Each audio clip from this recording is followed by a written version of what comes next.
Assalamualaikum warahmatullahi wabarakatuh. Saya Afmita Natasha dengan NPM 7019210196. Pada video ini, saya akan mempresentasikan mengenai penyelenggaraan pembelajaran tatap muka.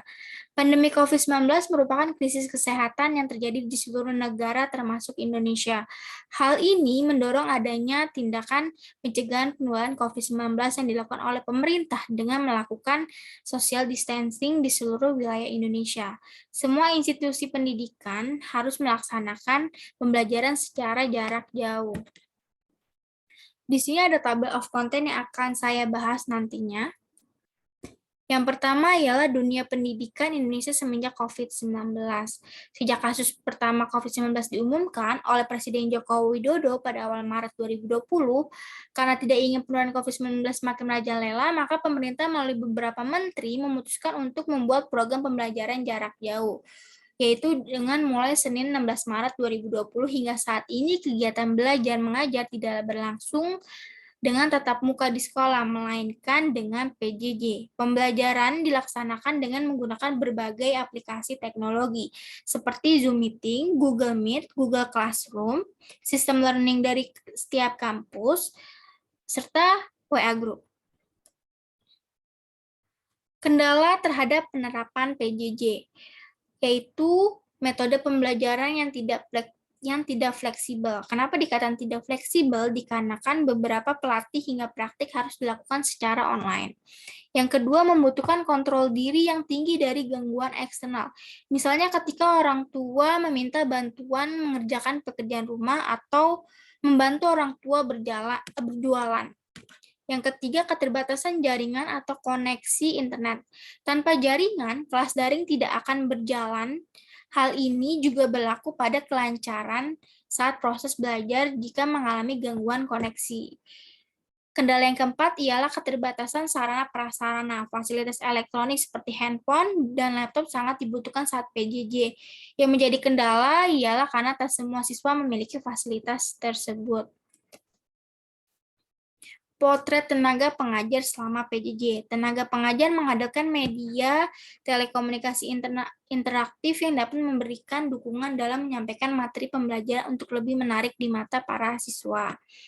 Lalu juga adanya permasalahan kapabilitas tenaga pengajar yang kesulitan beradaptasi dengan metode pembelajaran PJJ. Selanjutnya, potret peserta didik selama PJJ. Peserta didik mengalami kesulitan untuk konsentrasi dalam belajar dari rumah. Beberapa siswa yang tidak mempunyai motivasi belajar yang tinggi dikarenakan banyaknya gangguan saat belajar di rumah, seperti ajakan main dengan teman sebaya atau bermain games dan bermain HP. Yang kedua, adanya pola pemberian tugas untuk murid tanpa ada timbal balik dari guru.